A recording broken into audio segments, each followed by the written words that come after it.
Don't go back home, my grandson begged. I was stunned when I found out what my daughter planned. Don't go back home, Ethan said again, his little face pinched like he had swallowed a lemon. He stood by the hallway window as if the sight of the old maple tree would help him think of something to stop me.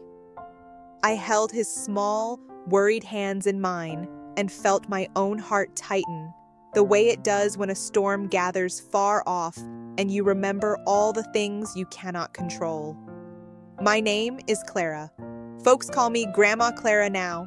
I have told stories for years about bread rising on cool mornings, about the way elders used to whisper secrets under quilts, about the ordinary quiet miracles that keep a family together. Today, I tell one of those stories because it is mine, because it taught me what it means to be stubborn and soft at the same time, and because sometimes we have to lose a place to find what home really means. The house at the end of Spruce Lane was where my bones had learned their shape. My Edward built it with his calloused hands and stubborn laugh. We raised children there, stacked so many storybooks on the lower shelf, the spines bowed. The kitchen had a floor that remembered every spilled jam, every dropped plate, every late-night conversation. There was an attic with trunks we never opened, and a back porch where the tomatoes always tasted like sunshine. The house cradled us. It held the echoes of birthdays and small grievances and the way we mended things together. When Edward died, the house seemed to breathe for both of us, steady and then less steady, like a clock that had lost a weight. I stayed. I told myself I stayed for the bed that still remembered him, for the creak in the stairs that sounded like the beginning of a familiar song. I mended the curtains myself. I kept the garden soft and ready for visitors. My daughter Marianne lived some 50 miles away with her son Ethan. She worked 2 jobs for a long while, then one, then finally she opened that small bakery I have been bragging about since the dough rose for the first time. When she could, she would bring Ethan on weekends, or we would visit her in the city where the lights seemed to hum all night. Life kept time in a different rhythm for each of us. Marianne's life moved fast, like a bus. Mine moved slow, like a river. That was how it should have been, I told myself. But there were seasons when the steam from Marianne's life fogged up the windows between us. We did not always talk about the things that pulled at her sleeves. The money that went as quickly as it came, the landlord who had no patience, the nights when the oven in her bakery refused to turn on and she had to make do, the loneliness that hummed in the corners. Those things she kept from me, as if somehow the house would be weaker if it knew. The morning that changed the rhythm began like many others. I packed a small suitcase, 2 dresses, the blue scarf Edward liked, my book of old songs, and set off to stay with Marianne for a few days. She had called and said she needed help with the bakery's new recipe and with her bookkeeping. I boasted to Ethan that I would teach him to peel apples just right. We laughed about how he would sneak the slices before they ever made it to the pie. When I arrived at her flat that day, the smell of cinnamon and sugar wrapped around me like a familiar shawl. Marianne greeted me at the door with flour on her hands and a tired, nervous smile that did not reach her eyes. Ethan barreled into me and clung as if I had been away for a year. The apartment was small and warm and tuned to the rhythm of ovens and timers. It was exactly the kind of place where dreams and worries live side by side and share the same chair. We ate stew, we talked, but Marianne's eyes kept drifting to the letter on the kitchen table. She tried to tuck it away between recipe cards, but the paper had the softness of something that had been handled 1,000 times. I asked about the letter and she said it was from her bank. She reassured me in a hurry. "It's nothing, Ma, just paperwork." But her laugh had a thinness to it, like a photograph that had been in the sun too long. That evening, after the bakery closed and the city outside settled into its own particular hush, Marianne and I sat with cups of chamomile. Ethan slept in the small room that smelled faintly of lemon and crayons. Marianne folded the letter like a map and told me finally what kept tugging at the hem of her voice. "I got an offer on the old house," she said. The words sat between us like 2 stones on a river. "Someone wants to buy it, Ma." She watched me then, trying to read the sign on my face. I felt something shift. The thought that someone might walk the floors Edward had built, someone who did not know the particular way the door creaked, made my chest tight. Not because I wanted to keep things tied to a place of memory, but because the house was all the proof I had that I and Edward and our life had happened. It was the place I could still point to and say, we were here. But why? I asked. I wanted a small answer.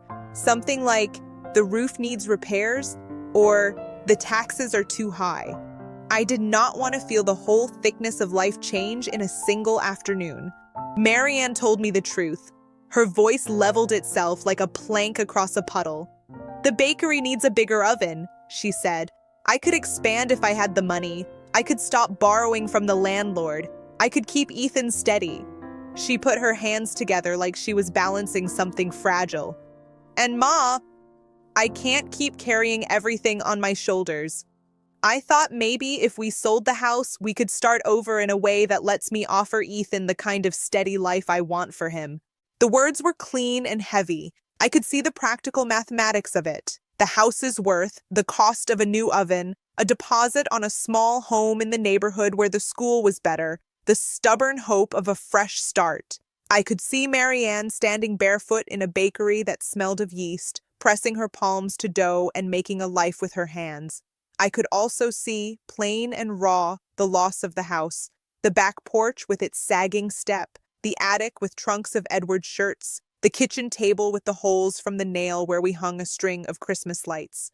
Those things seemed to gather like loose papers in my lap, and I did not know which to smooth first. Ethan's small voice had a different edge to it. He had heard but not fully understood all the calculations. He knew what he loved.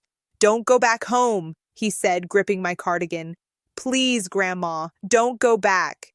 His plea was a small hand against a window pane. I looked at him and felt the tug between past and present, between the life I had known and the life my daughter tried to build. My heart wanted both. What I did not know then, and what would stagger me in ways that took months to understand, was that there were plans Marianne had not told me, plans that were not written on bank letters, but were formed in the ache of a woman who wanted to mend more than her own life. She had reasons beyond bread and ovens. She had reasons that wrapped around people like a blanket. That night, I lay awake thinking of the maple tree, the way the light used to come through its leaves like a scattered blessing. I thought of the promises Edward had muttered into my hair that no one else heard. I thought of the small hands that would one day hold my own and the way they fit like a missing puzzle piece. Sleep did not come easy. I thought of home as both a place and a promise, and I wondered how much of a promise a house could hold when people moved and choices pressed like winter on a window. Morning brought coffee and the smell of pastries, and with it, a quiet decision. I would listen. I would hear where Marianne's heart had gone. Sometimes the best answer was to understand how someone else was trying to survive. Sometimes love asks you to bend more than you thought you could. Ethan kept tugging at my sleeve. "Grandma," he whispered, so only I could hear, "if you sell it, will we lose the attic? Will I lose the climbing ladder? Will I not have the porch to sit and look at the stars?" His questions were not about money. They were about the small, sacred ordinances of childhood. They were about the places where we keep our courage while we grow. I hugged him close. I felt the small tremble there. I could have told him that houses are things. I could have told myself too that objects are only wood and brick.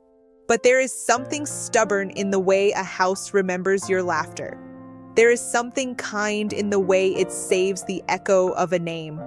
I told Ethan I would not leave without talking to him about it, and that if there was anything at all that made him feel unsafe, we would find a way to hold on together. And so the days that followed were filled with conversations that moved like slow music. Marianne spoke with the clarity of someone who had counted every cent. She showed me plans, budgets, possibilities. She spoke of helping me with the little things in the house, fixing the front step, the windows, the cold in the pantry. She spoke of the oven in her bakery and how it might mean the difference between keeping the doors open or closing them. She spoke with a voice that trembled but did not break. There was kindness in her plan. There was also a part of me that feared the house would become a number. As a woman who had loved in a simple, careful way, I recognized both the logic and the pain in what she offered. People grow up, they need a place to stand. But I wanted to be seen not only as a ledger line, but as a person who had stories in her pockets and names to call in the night. Ethan would not let the thought rest. He invented reasons to visit the house with me.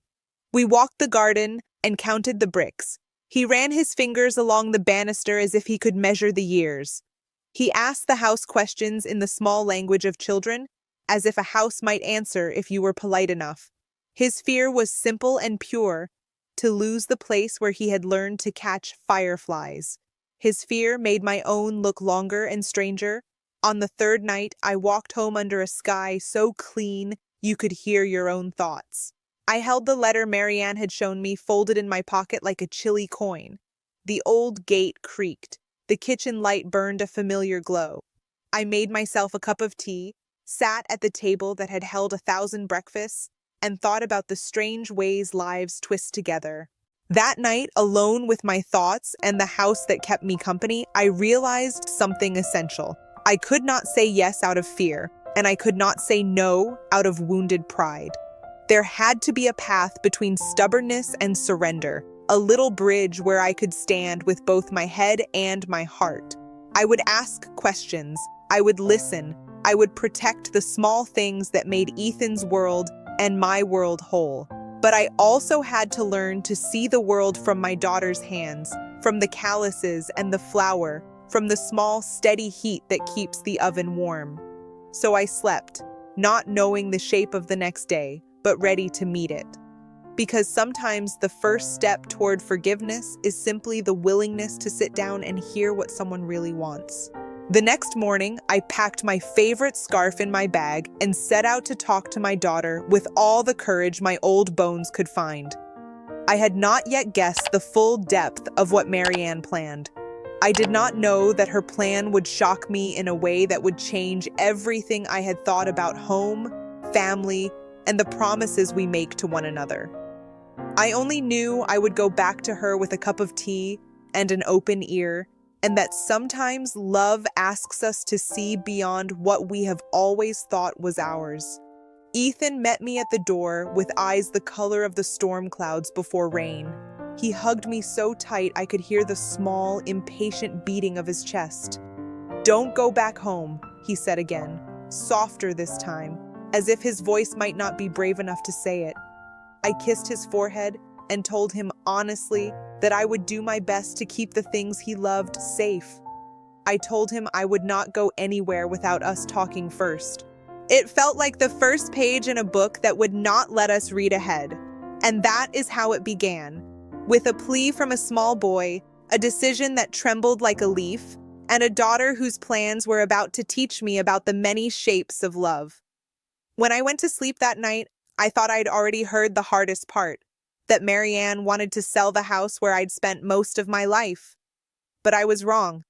What she had in mind was deeper, and it touched a place in me that I didn't know could still ache. The morning sunlight crept in through my old lace curtains. I could hear the quiet drip of the faucet in the kitchen, the slow settling of wood in the hallway, and the soft sigh of the maple tree brushing against the window. That house was alive, in its way. Every sound was familiar, like the rhythm of a heartbeat I'd listened to for decades. I sat at the table with my tea and tried to steady my thoughts. I kept telling myself that I'd listen before deciding. That's what I promised myself before leaving Marianne's apartment the day before. But as I looked around, my heart began to whisper all the things I'd lose if I let go. The chipped edge of the counter where Edward had accidentally dropped his hammer, the scuff marks Ethan had left when he raced his toy car across the kitchen floor, the faint scent of apple butter that still lived in the wood no matter how many years passed. Still, I put on my scarf, straightened my cardigan, and walked to the bus stop. The November wind was cool and steady, and as it brushed against my cheek, I thought about the strange way life folds, how the people you once held in your arms are suddenly the ones trying to hold you up. When I reached Marianne's bakery, the bell above the door chimed its little song. The place smelled of butter and sugar, and underneath that, of exhaustion. My daughter was behind the counter, hair tied back, her apron streaked with flour. She looked up when she saw me, smiled in that quick, practiced way she had, and said, "Ma, you came early." "I thought we should talk," I said. She nodded toward the corner booth, where sunlight fell across the worn wooden table. "Let me get us coffee first," she said. And for a while, we sat there quietly, just listening to the hum of the ovens and the faint chatter of customers coming and going. Finally, she sighed. "I didn't mean to upset you, Ma," she said softly. "I just didn't know how to tell you." "About the house?" I asked. She hesitated, her eyes darting to the window as though she was looking for courage out on the street. "Not just the house," she said. "There's more." Something inside me tightened. "Go on, sweetheart." She took a deep breath. "I've been talking with someone, a developer. They're offering a good price, more than anyone else. They want to turn the property into assisted living cottages, small homes for seniors, safe, cozy, affordable ones." She paused. "They asked if you might be willing to be the first resident, the face of the project, so to speak." For a moment, I didn't understand her words. They floated in the air like leaves, soft, harmless, almost beautiful. Then they sank in. "You want me to live in one of those cottages?" I asked slowly. "While strangers walk through the garden Edward planted? While they tear down the porch and call it a community space?" She reached across the table, her hand trembling slightly. "It's not like that, Ma. It's meant to help people your age, people who need safer homes. No stairs, no steep bathtubs, none of that. You'd have neighbors your age, people to talk to, a nurse nearby if you ever needed one. You'd still have your privacy, you'd still have your things, and you wouldn't be alone anymore." I looked at her for a long time. Alone. That word had a way of settling heavy in the chest. I'd never thought of myself as lonely, but maybe Marianne saw something I couldn't. The quiet dinners, the empty chair, the evenings when the TV murmured to no one in particular. "I'm not a project," I said, my voice smaller than I meant it to be. "I don't need to be someone's first resident." "I know," she said. "But Ma, please listen. This isn't just about you. It's about all the other seniors who don't have family, who live in old houses that aren't safe anymore. You've always been the one to help others. Church drives, soup kitchens, you name it. You could help build something that matters." Her words were careful, thoughtful, loving even, but all I could hear was that my home, my Edward's home, would soon belong to blueprints and bulldozers. I must have gone quiet because Marianne reached for my hand again. "Ma, I'm doing this for you," she said softly. "And for Ethan. I don't want him to worry about you. I want him to remember his grandma as someone who embraced new beginnings, not someone who clung to the past." The words stung, even though I knew she didn't mean them to. That evening, I went back to the house. The wind had picked up, carrying the smell of rain. I sat by the window with a blanket wrapped around my shoulders, watching the sky darken. I tried to picture it, the house gone, replaced by neat rows of cottages. I imagined other women like me, sitting on porches that used to be mine, telling their stories. I wondered if they would love it the way I had, or if they'd just see it as another place to grow old in. Ethan called me later that night. "Grandma, Mom told me you're selling the house," he said, his voice small and tight. "She told you that, did she?" I tried to sound calm. "She said it's for a good cause, that they'll build homes for old people there. But Grandma, that was your house. How can it belong to other people?" I smiled even though he couldn't see it. "Sometimes we share things, Ethan," I said gently. "Even things we love. especially things we love. But won't you miss it? Oh, I'll miss it, I said. But maybe some other grandma will get to sit under the maple tree and tell her grandson stories. Maybe the house will still do what it's always done, hold families. He was quiet for a long time. Then he whispered, I don't want you to leave. I didn't answer right away, because the truth was, I didn't want to either. Not yet. Not like this. Over the next few weeks, the house filled with decisions, letters, forms, visits from men with clipboards, and polite smiles. Marianne handled most of it. She said it was easier that way. I let her, though every time someone measured a window or scribbled a note, it felt like a goodbye. One morning, a woman from the developer's office came by. She was kind. Her name was Carol, and she had a voice like warm bread. She sat at the table with me, explaining how the new cottages would be built to honor the character of the neighborhood. She said they'd preserve the maple tree. I smiled politely, but all I could think was, the character of the neighborhood. What a delicate way to describe tearing down memories. When she left, I walked through each room slowly, running my hand along the walls. The living room still smelled faintly of Edward's aftershave. The bedroom closet held a few of his old shirts I could never bring myself to give away. The attic. Well, the attic was my secret kingdom. It was where I'd kept all the pieces of my life, the photo albums, the quilts, the wedding china, the box of love letters tied with ribbon. I climbed the narrow stairs and opened the window to let the dust drift away. The sunlight caught on the floating specks, turning them into tiny stars. I stood there for a long time, remembering the laughter that used to fill that space. As I turned to leave, I noticed something I hadn't paid attention to in years, a small locked chest tucked behind an old trunk. The key hung on a ribbon nailed to the wall. I couldn't remember what was inside. When I opened it, the hinges creaked in protest. Inside was a stack of papers, old letters, photographs, and one folded envelope with Marianne's name written on it, in Edward's handwriting. I froze. The letter looked untouched, sealed. I didn't remember ever seeing it before. My heart thumped as I sat down on the trunk and turned it over in my hands. The date in the corner, 20 years ago, the year Edward passed. My fingers shook as I opened it. Inside were just a few lines, written in the uneven scrawl of a man whose hands had begun to fail him. My dearest girls, if you ever come to a day when you must choose between keeping this house or finding peace, I hope you'll remember that walls don't hold our love. We do. Let it go when it's time, and let it give others what it gave us, a place to begin again. Edward. I read those lines over and over until the letters blurred, and then I cried, not from sadness, but from the strange, aching tenderness of it. Edward had known. Somehow, he had known this day would come. When Marianne came over later that evening, I showed her the letter.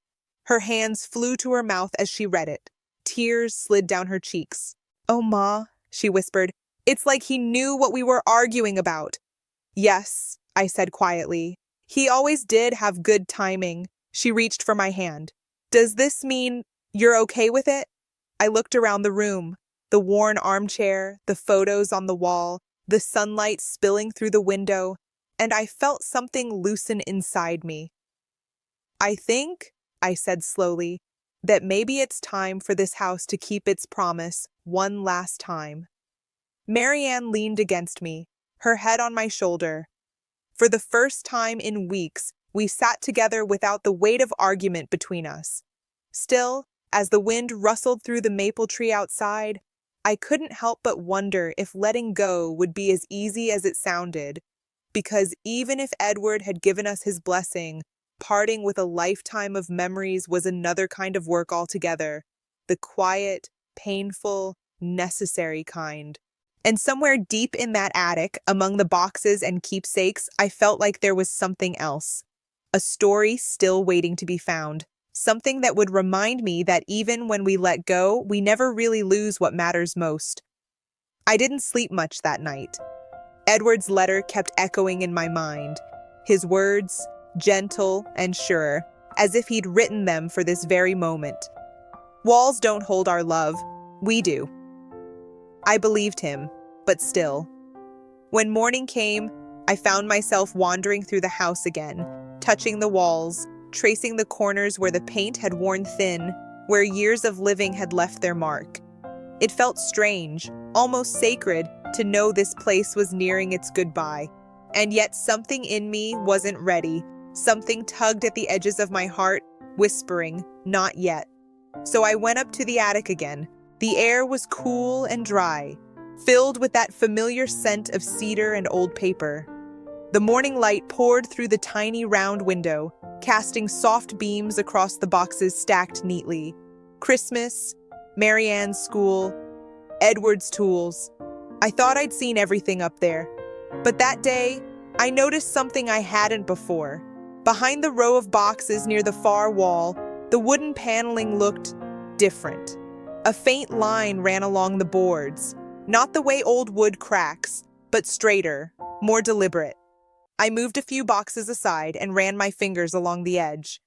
There was a small notch almost hidden by the frame. I pressed it lightly, and to my surprise, the board shifted. My breath caught. The panel swung open just enough for me to glimpse darkness beyond. A narrow gap, just wide enough for a person to slip through. I hesitated. Then, heart thudding, reached for the small flashlight Edward had left on his workbench years ago. It still worked, though the beam flickered. When I shone the light inside, my knees nearly gave out. It wasn't just a crawl space, it was a little room, hidden, quiet, untouched by time. The walls were unfinished wood, and there was a small table in the corner, covered in dust but still standing steady. On it sat a stack of notebooks, a tin box, and an old photograph in a cracked frame. I stepped inside carefully, the floor creaking beneath me. The air was heavy with that smell of forgotten years. I brushed the dust off the photograph and gasped. It was Edward, younger, in his 30s maybe, standing beside a woman I didn't recognize. Her face was kind, her hair pulled back in a loose bun, her hand resting gently on his arm. My heart stumbled. I whispered aloud, "Edward, who is she?" I sat on the floor, legs trembling slightly, and opened one of the notebooks. The handwriting was his, neat, patient, the same as in the letter. But these weren't his usual work notes. These were journals. The first line read, "June 14th, the day I found out I had a sister." A sister? Edward had never told me he had one. I read on, my hands trembling. He wrote about a girl named Lena, born before him, from his father's first marriage. She'd been sent to live with relatives when she was young, after the family split apart. Edward hadn't known she existed until he found an old letter in his mother's belongings after she passed.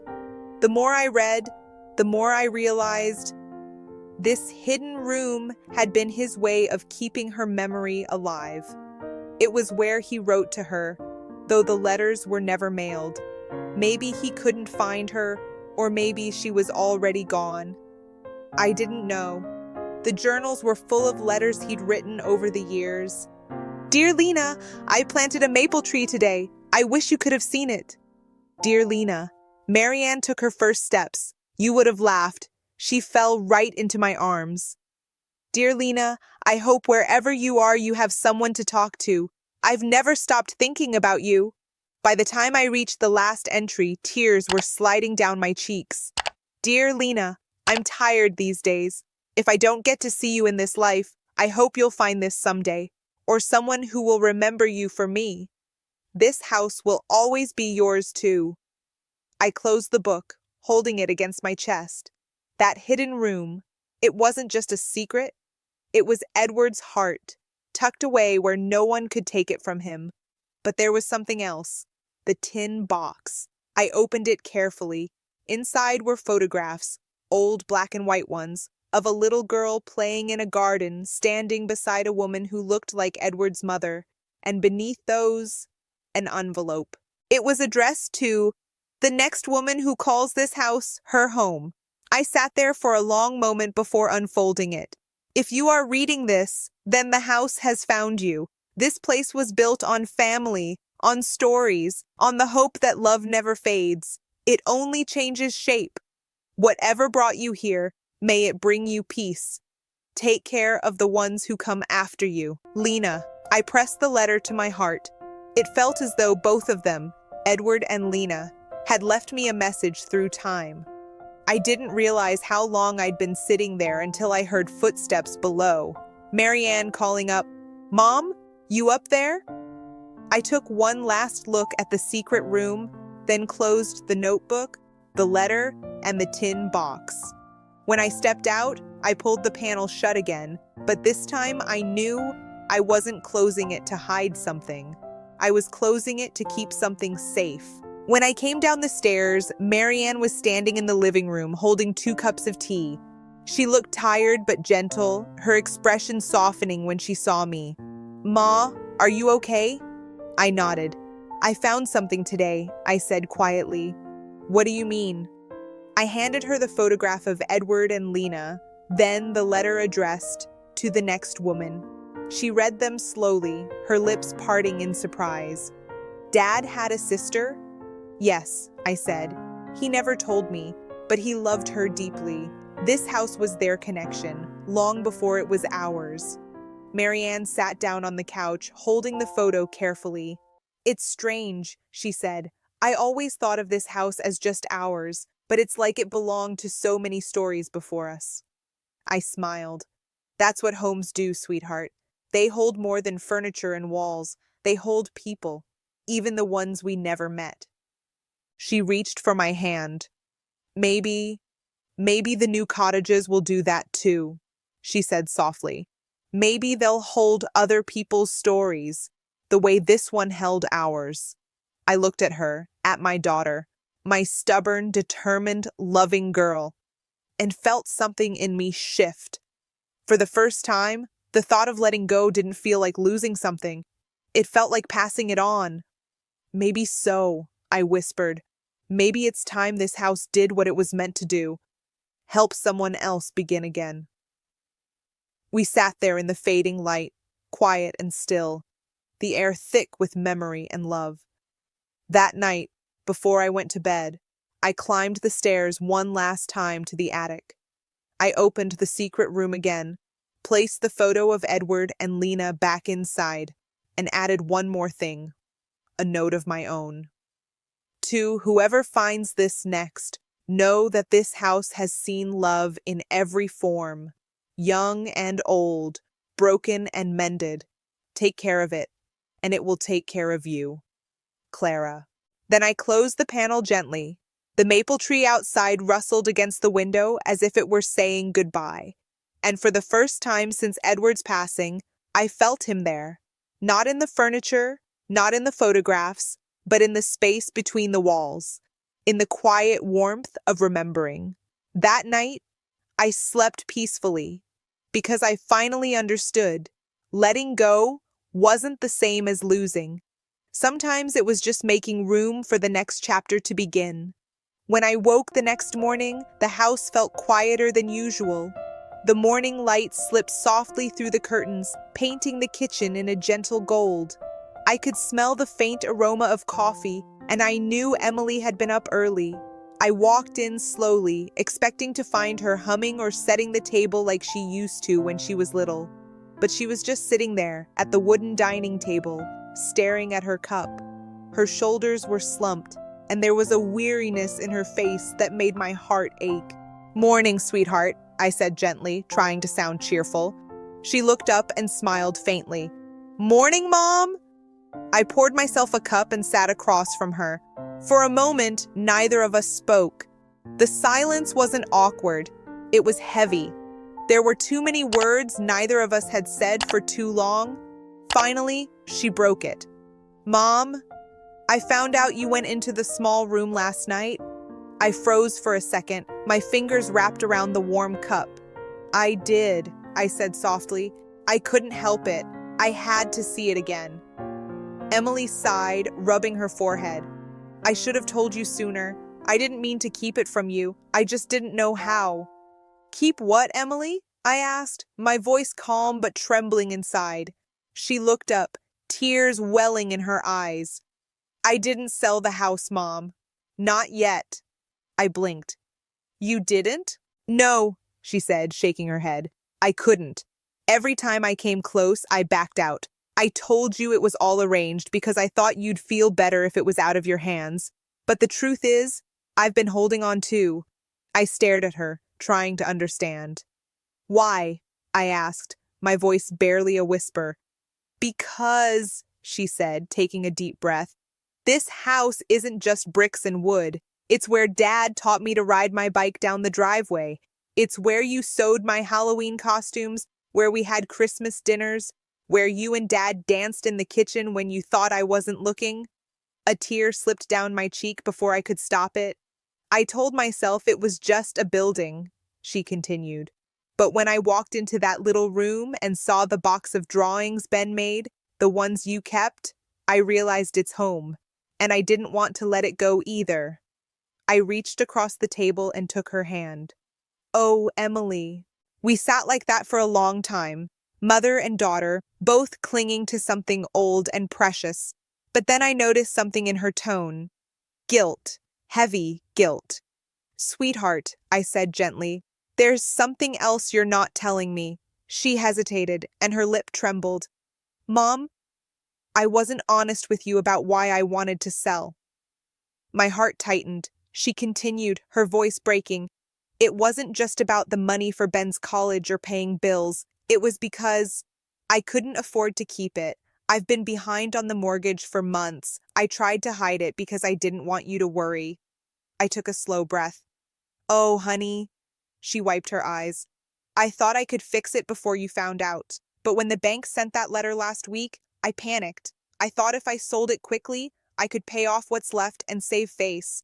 I didn't want you to think I failed. I stood up, came around to her side, and wrapped my arms around her. She broke down in my embrace, my grown-up daughter trembling like a little girl again. Emily, I whispered, you don't ever have to hide your pain from me. Not now, not ever. She sobbed against my shoulder. I'm sorry, Mom. I didn't mean to shut you out. I know, sweetheart. I know. We stood there in the quiet kitchen, the clock ticking softly above us. Outside, the morning birds began to sing, as if they were trying to fill the silence that years of unspoken words had left behind. After a while, she pulled away, her eyes red but calmer. There's more, she said quietly. I looked at her, waiting. Ben knows, she admitted. He found out about the overdue payments when I was on the phone last month. That's why he begged you not to come home. He thought if you came, you'd see the truth, and he didn't want to hurt you. My heart sank. That poor boy, carrying such a heavy worry at his age. That's too big a burden for him, I said softly. He shouldn't have to protect us like that. Emily nodded, ashamed. I know. I didn't mean for him to overhear. He's such a good kid, Mom, always trying to fix things.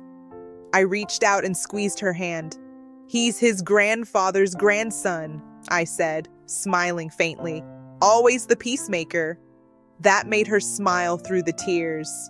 We spent the rest of the morning talking, really talking, about her struggles, my fears, the memories of her father, and all the things we'd both avoided saying for years. It was raw and tender, but it felt good, like opening a window after a long winter.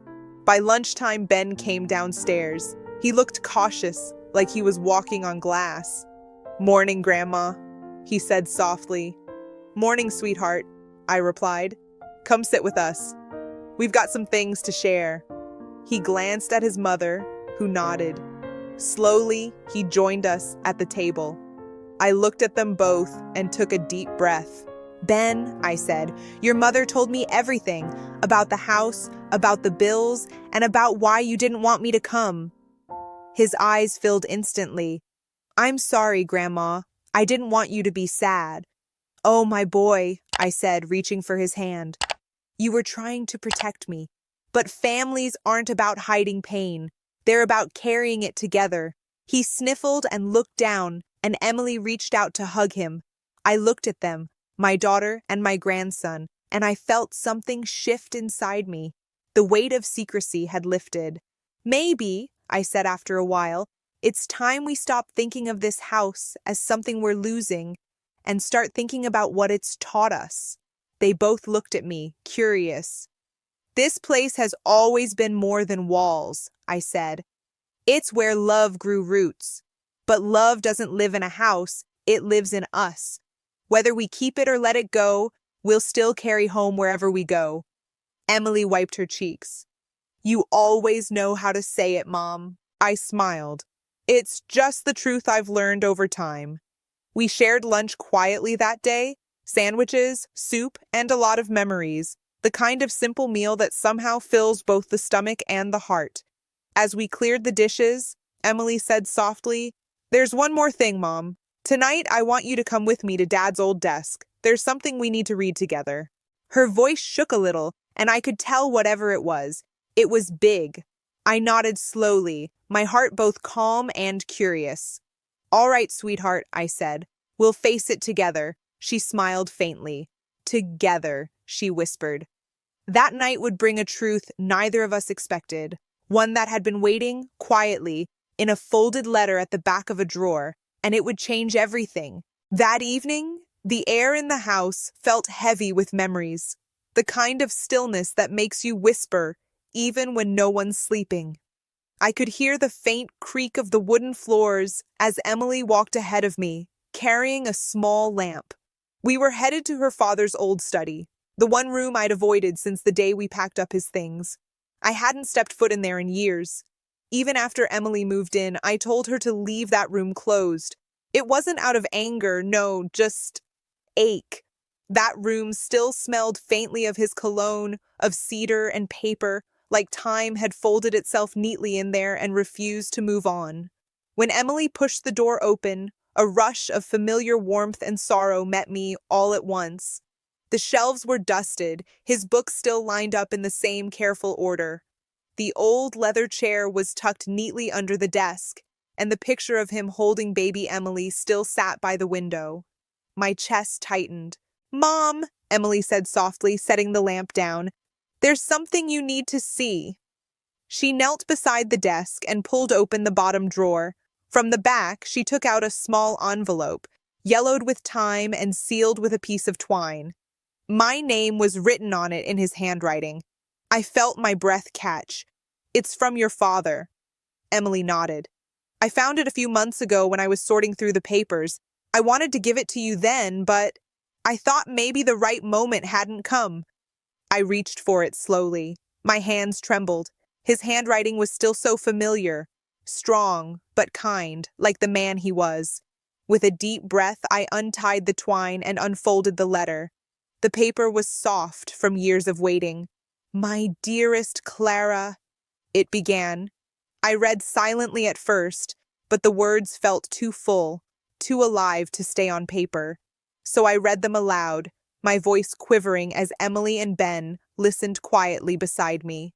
"If you're reading this, I suppose time has done what it always does, moved forward without asking our permission. I don't know what shape our family will take after I'm gone, but I know one thing for certain. Love will hold you all together, even when life tries to pull you apart." I had to pause there, my vision blurring with tears. Emily placed her hand over mine. I continued. "Clara, I know you'll carry this house like a burden when it's time to let go. You've always been the heart of this home, the keeper of its warmth. But promise me something. Don't let the walls define your memories. Let them breathe. Let them live beyond these rooms." The tears came freely now, sliding down my face in quiet rivers. "If the day ever comes when you have to leave this place, do it with peace in your heart. Because home isn't this roof or this floor. It's you, Clara. It's you, Emily. It's whoever carries the stories forward. You built this place with love, And love doesn't end when a door closes. The letter ended with his name, written in that same looping hand.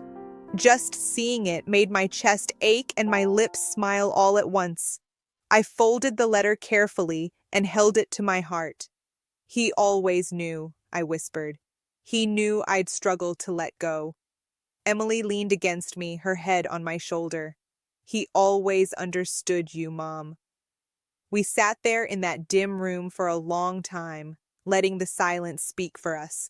Then Ben, who had been sitting quietly on the rug, said softly, "Grandma, maybe that's what you were supposed to find. Not just the letter, but peace." I looked at him and smiled. "You're wise beyond your years, Ben." He shrugged shyly, but I could see his father's kindness in his eyes. That night, we didn't talk much more.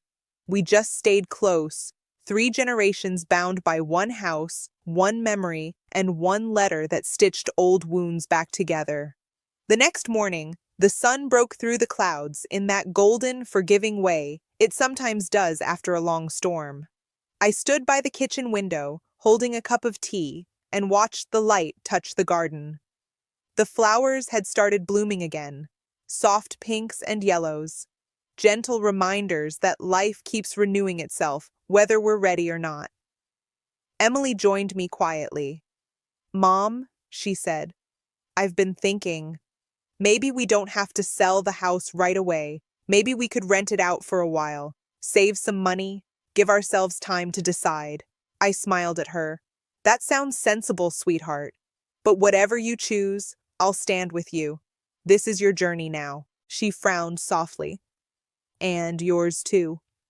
I shook my head. "No, my dear. My part in this chapter is ending. You and Ben, you're the ones who'll write the next part." She sighed and hugged me, and I could feel her heart finally at peace against mine. Ben came bouncing in a few minutes later, his backpack slung over his shoulder. "Grandma, guess what? My teacher said I can write about any special place for my essay. I want to write about this house, about how it's full of stories." That made me laugh.